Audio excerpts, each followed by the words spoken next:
Alright fellas, here we are back in Pokemon Masters, and today we're going to be looking at your potential selection for the Mixed Scout Pity. So obviously if you did go to the Pity on the Mixed Scout and you've been doing it every single day, you would have already had your selection options and whatnot, but this video is mostly for those that have not made their selection yet, and also for those that have just, been doing more casual daily discounts, not doing 900 pay gems every single day, because that's a lot of money to spend, right? And I bet a lot of people probably don't want to do that. I haven't hit Pity myself. I'm quite close. I'm about 30 points off, probably, maybe a little bit more than that.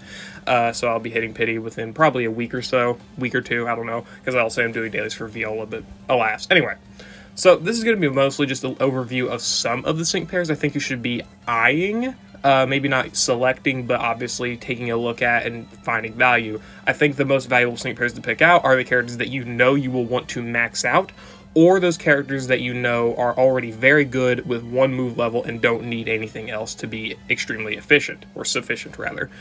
As well as characters that may return sooner than others, so there's a level of rarity that you may want to go through, because like some Pokefairs may return faster than Variety Scouts, for example, because our only returning Variety Scouts so far, I believe, other than on this Mixed Scout, are for Lucas, Lyra, and Chris for Pokemon Eevee Day, whatever, right?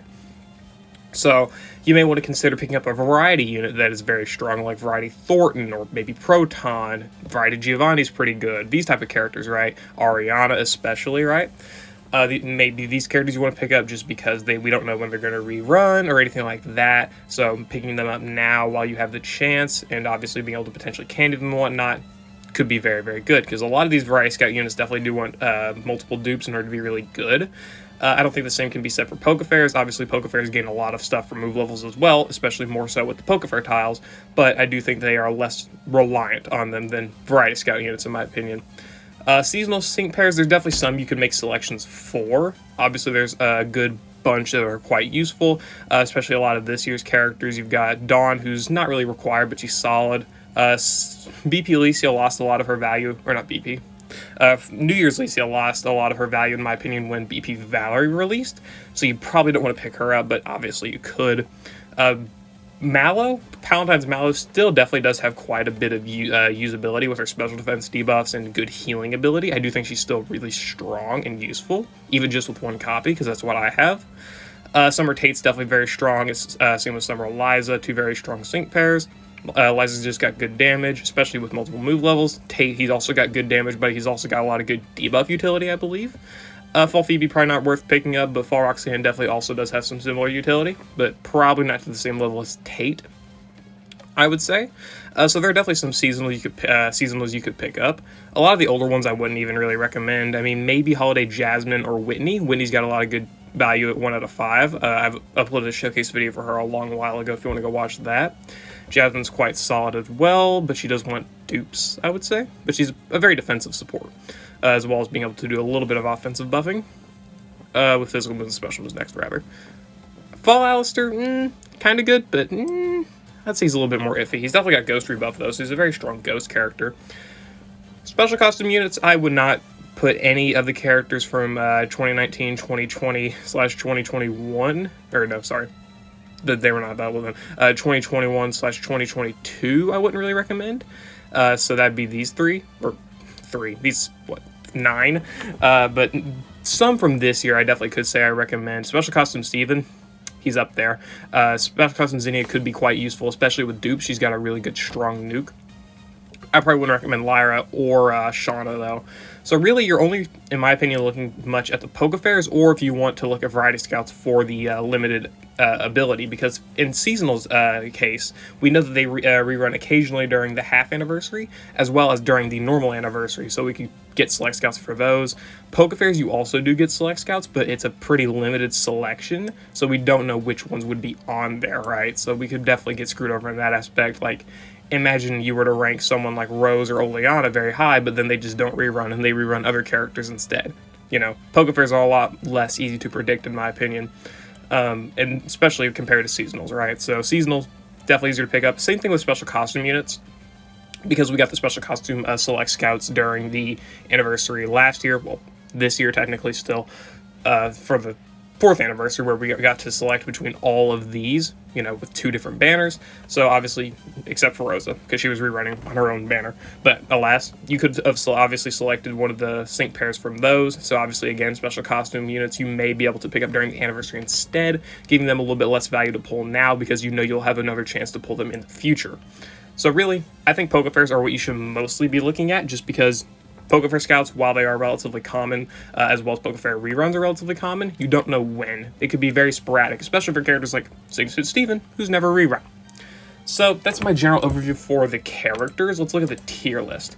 So these are the characters I really think you should be kind of eyeballing, and I'd put this honorable mentions here, but really it's very half-assed. I didn't actually put too much effort into putting a lot of sync pairs in it. There's definitely more that can go here. In my opinion, you could definitely put... Where's the... Right there. In my opinion, you could definitely put characters potentially like Proton or Variety Thornton or Ariana in the honorable mentions. You could definitely do that.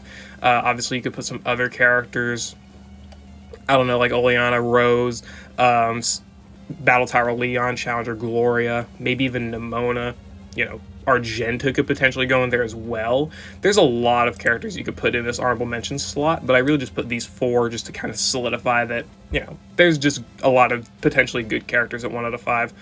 But for the S tier, I would say it's these 3, comfortably. Signature Stevens never rerun, and he does too many things. We all know. I think everyone knows the level of strength and value that Signature Steven can have, just because of all the forms that he's got. Look at this, just all these different abilities. He's got so much different stuff he can do. He can be a support, he can be a damage dealer, he can be a sync accelerator, he can be a disruptor, he can do pretty much anything you want him to do. I keep opening that. And it's insane. This guy does a lot of stuff and is definitely extremely valuable just with 1 copy. You don't need sync nodes in order for him to really be super valuable, or dupes rather. But he does get a sync node at 1 out of 5, which I did not know. Interesting. But you don't need copies. You don't need multiple copies in order for this guy to be extremely useful. He's going to be just fine, right? Even just in the normal form, he's got these abilities here. He's pretty good. Yeah, he's got Aggravation 2 for the flinching. In the normal form, he's just a really solid flincher, as well as having 1 gauge of recovers and Zen Headbutt, so he's very relatively bulky. He's got himself the downside up here in the attack form with the expanded sync, as well as Power Combo 2 with the power of Psycho Boost, right? Ugh. So it's very, very nice there as well. In the defense form, he's got Stat Share, as well as Team Mind Bracing Infliction 9+, raising special defense, raising physical defense. He's got Recover for bulk. He's extremely bulky. The guy's insane. He's going to be able to do quite a lot of stuff just on his own. It does not really matter it doesn't really matter all that much, because this guy's just insane. He's got so much he can do just as a character. Definitely valuable picking up, especially for those who need a character that can do pretty much anything. Next is Special Costume Steven. He's one of the best enablers in the game. Again, you may not want to pick him up due to him potentially rerunning in a future Special Costume Select Scout, but he is still extremely valuable in my opinion, because he can do a lot to help out any physical attacking unit. Every physical attacking unit benefits immensely from this guy, mostly just due to the physical moves next spam, but he's also got himself the buddy Leer, which is able to debuff attack, defense, and speed of all enemies by 2 at once, as well as applying no evasion and the restrain effect to the enemy. He's able to buff super effective next as well, and again, buff physical moves next by 3 every time he uses the trainer move for his allies, so you can get an ally to +6 physical moves next in 2 turns, which is insane. And again, the debuffing there. Then he's got Rebuff Reducing Hit, which lowers the target's weakness type rebuff by 1 whenever they are hit by an attacking move once by Steven, which is just Tackle. So you're able to pretty much destroy any super effective stage with this guy. He enables every physical attacking unit in the game to do at least something, which is absurd. And he's definitely one of the best partners for a lot of physical attacking units due to his specific debuffs, as well as, of course, the physical moves next, rebuff, whatever. Extremely strong unit. And then Signature Acerola, kind of for the same reason as Special Costume Steven here, but she's actually a support character this time. And also, she does kind of lose value because she is rerunning right now. So definitely, obviously, you probably wouldn't want to pick her in your pity option, because she's rerunning right now. You can pick her up as we speak, which I would recommend. Probably go do that. Or, you know, just wait for Neo Champion Rosa, because Rosa could definitely replace that slot. But either way, she's able to do a lot of physical moves next, buffing for the whole team. She's able to apply Grassy Terrain and Sun, both two very synergizing terrains. If you want to go see what she can do, check out the video I posted. I made one very, very recently on her for her rerun. She's also able to apply physical damage reduction to all allies when in Grassy Terrain. or sorry, reduce physical damage directly, rather, my bad. And again, increasing physical moves next every time a weather, terrain, or zone effect is activated, which is very diverse. Again, buffing physical moves next, buffing attack, charging gauge, buffing speed, buffing defense, buffing crit to max in a single turn. That is very strong alone, and again, that's just at 1 out of 5. Quite a useful unit. A tier, I put Signasuit How, because I do think you may be able to make an argument for him being S, but A is good enough for him. He's just got a lot of solid utility by himself. He's kind of like Signasuit Acerola / Special Costume Steven, but it's for special moves next. And he's a tech unit, so you can't really use full support capability there. But he's got Dazzling Gleam and Wild Electro Web. This is able to buff ally speed and debuff enemy speed. He's also got a pretty solid special attack stat, so this can be some decent chip damage because it does double damage in Fairy Zone. He's able to apply Fairy Zone with his Trainer move as well as Electric Terrain as well and extend it. He's able to buff special moves next anytime a Weather Trainer Zone is activated for all allies. So you can do, again, special moves next ramping with that. He's got sync countdown on the trainer move, so he can do sync ramping if needed as well as being self-sufficient in his crit and attack, special attack support, not support, buffing for himself, as well as having some decent abilities here at multiple move levels, but really 1 out of 5 with the special moves next buffing as well as sync ramping. I found a lot of good use, and speed buffs as well.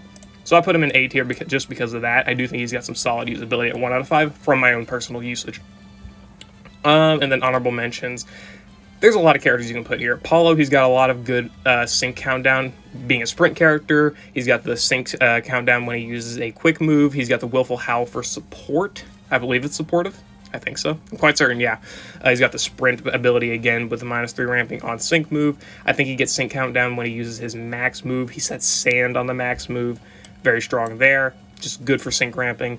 Akari's got support abilities on her trainer move, being able to buff physical moves / special moves next for an ally, I believe, as well as potions, as well as setting Dark Zone. Very good. Ray here is very, very good for his guaranteed flinch AoE with his Triple Arrows Barrage and overall solid damage. And again, sync ramping abilities are out the ass with this guy. Cyrus is mostly similar to Akari with her Dark Zone, but he's got AoE Sleep. Very similar to AoE Flinch, so you've got a lot of great disrupting abilities because of that. So it's very, very nice for him. And again, there's more characters. Oleana with her debuffing, guaranteed poison, solid damage, and nuke are very good. You got Rose here with his 3 types he can hit super effectively, as well as AoE max move. He can do a lot of good damage. There's just a lot of characters you can pick up that I think would be very, very useful, but I really think you should probably eyeball these 4, if not just these 3. And really, honestly, if we're being generic, Signasuit Steven's probably going to be your go-to, because these 2, Acerola you can pick up right now. Special Costume Steven you can pick up guaranteed from a Special Costume Select Scout, assuming they come back, but I think they will, but obviously that's not guaranteed. That is not guaranteed, so you can definitely make that argument. Maybe picking him up now would be better. But of course, you could also just go another rotation in if you wanted to, and probably have him by the next time you finish your rotation on the Mix Scout. I don't know. And then Signasuit How. He's also rerun pretty recently for the Electric High Score. Wait, no, it wasn't for the Electric High Score. It was the Gauntlet Banner, right? Yeah, the Gauntlet Banner, where Tornadus was one of the opponents. It was back in October, so you could have picked him up then, and so that means he'll definitely have his own rerun as well. So the 2 Tapus here will definitely have their own reruns eventually, and obviously, Acerola has hers right now, but for Signasuit Steven, he's never rerun, ever, not even in a Select Scout. So honestly, assuming he's not for the New Year Select Scouts, which you probably should wait for before selecting, you should probably wait and just see those, see what's in them, make sure, none of the characters you really want to pick up are in them, because it would be better value just to pick them up there and then choose someone else with your Mixed Scout Select, just because of all the options. But obviously, you could just do that instead. So you do want to be careful of that. But really, there's a lot of characters you could pick up. I think Pokefairs could definitely look a lot more valuable, especially this bottom row here. There's a lot of good ones. Argenta's good, Akari, Ray, Nemona, Paulo, Challenger, Gloria, Battle Tower, Leon, Oleana, Rose. You could probably make an argument for Eugene. Again, there's just a lot of good options. Even the old row, you've got Signasuit Morty, Anniversary Sky is quite solid, Anniversary Raihan still pretty good, Signasuit May and Brendan, Dojo Gloria, Signasuit Steven. There's just a lot of great options. Signasuit Hilbert. So many good options. But really, probably just take a general overview of the characters that I've posted here and just kind of think for yourself. Who do I think is going to rerun the quickest? And would it be more valuable to pull them now instead of waiting to pull them when I think they may rerun? That mostly applies to special costumes and seasonal units, but it can apply to potentially Poke Fairs and Variety Scout units as well, so be careful of that. Anyway, that's my overview for your Mixed Scout selection, I guess. I hope you all enjoyed. Let me know what you're going to be selecting for the Mixed Scout once you get to Pity down in the comments below, or let me know what you've already chosen if you've gotten to Pity, and I'll see you all later.